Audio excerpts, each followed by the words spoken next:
AITA for supporting my brother and sister with school, food, and extras while refusing to do the same for my step and half siblings.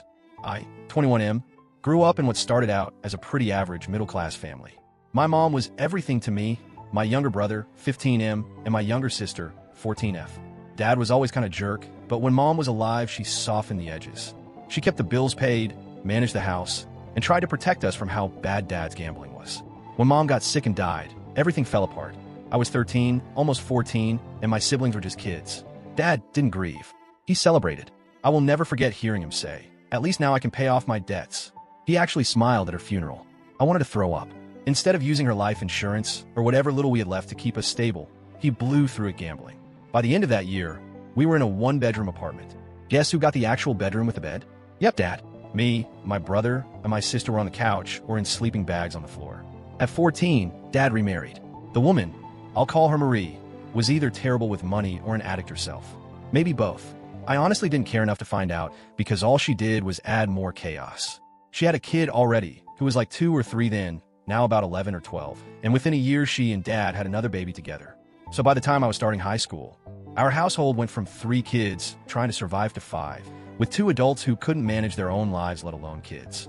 Between Dad's debt and whatever mess Marie brought with her, I swear they've racked up close to $1 million in debt. That's not exaggeration. Credit cards, payday loans, gambling debts, car loans they never paid off. It was a non-stop spiral. I knew early on college was never going to be an option for me. The money wasn't there, so I focused on trade training. When I turned 18, I moved out. First, I rented a room with strangers, then moved in with a couple of friends when we decided to share a place. I got into an apprenticeship program where I could earn a little money while learning. It wasn't much, but it was something. As soon as I had even a sliver of financial stability, I thought of my brother and sister. They were still stuck there. They were the only 2 I really cared about. So I started putting money into their school lunch accounts. I got them prepaid Visa cards so they could buy food if they needed. I covered field trip costs when their schools asked for money. Nothing huge, but enough that they didn't have to feel left out or hungry. Dad either didn't notice or didn't care, but the important part was that my brother and sister had small things that made life less miserable. 3 months ago, things started getting worse. My siblings told me the food situation was dire. I upped the money I sent them. I also, along with some other family members, reported Dad and Marie to CPS. CPS looked into it. They offered resources, which basically means food pantry lists and maybe a caseworker check-in, but they didn't remove my siblings. So nothing changed except Dad was pissed. About a month ago, Dad took my sister's phone. Suddenly I was getting calls, not from her, but from him, using her phone. At first I answered, thinking it was her, but nope, it was Dad, and he started it immediately. "Dad, why are you only helping your brother and sister?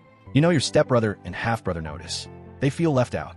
You're making them feel like garbage. Me, because they're not my responsibility.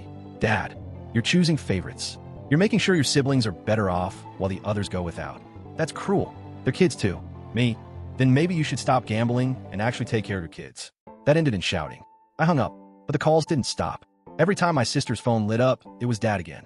He told me I was condemning innocent kids, and that someday I'd regret being the kind of person who decided which children deserve help. He kept saying, "You'll have to live with knowing you let 2 kids starve while you fed the other 2. I eventually stopped answering calls from her number altogether. But here's the kicker. According to my brother and sister, Dad and Marie have been telling the stepbrother, 11/12M, and the half-brother, 10M, that I send money only for the golden kids and that I don't care about the others. Apparently the younger ones are hurt and confused. My siblings overheard one of them saying, "Why doesn't my name love us too?" That part stings. Even though I never saw them as siblings because they never were to me, emotionally, I don't want little kids to feel like they're hated. They didn't ask for any of this. But at the same time, I never loved them, never bonded with them, and frankly don't feel responsible for them. Here's the raw truth. I love my brother and sister. They're my family. I'd do anything for them. I'm already sacrificing to make sure they're okay. I'm 21, not exactly rolling in money, but I budget carefully so I can help them. The stepbrother? The half-brother? I don't feel that bond. When Dad remarried, I was already checked out. I didn't attach myself to Marie's kid. When the half-brother was born, I was 15 and resentful. To me, those kids were just extra mouths in a house that couldn't feed the ones already there. And yes, one of them is biologically my half-brother. But blood means nothing to me in this situation. I never looked at him and thought, "That's my little brother." I thought, "That's another kid my dad won't care for." Could I send money for all 4? Technically, yes, but it would mean spreading it thinner. My brother and sister would get less.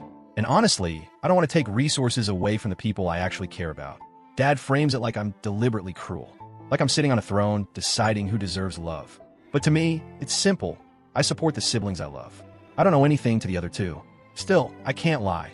Knowing the younger kids are hurt and asking why I don't help does bother me. They're innocent in this.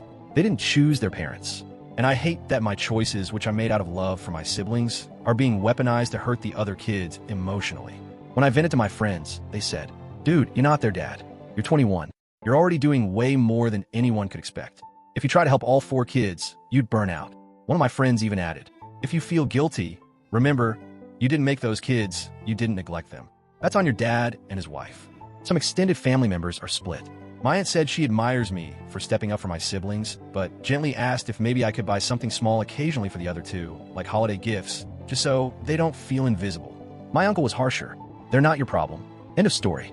Don't let your dad guilt you into raising his kids." He made his bed. Meanwhile, dad won't stop. His whole angle is moral obligation. He says, "How do you sleep at night knowing there are hungry kids you could help but refuse to?" He twists it like I'm heartless. I'm stuck between anger and guilt. On one hand, I know I've done nothing wrong. I've gone above and beyond for my brother and sister. At 21, most people are just figuring out rent, work, and their own lives. I'm making sure 2 teenagers eat, have phones, and don't miss out on school opportunities. That should be celebrated, not criticized. But then there's that image I can't shake of the younger kids asking, "Why doesn't he love us too?" It makes me feel like maybe I'm punishing innocent children just because of who their parents are. At the same time, if I start helping them, am I just enabling Dad and Marie even more? Giving them more room to neglect? Am I supposed to become the provider for 4 kids just because Dad failed?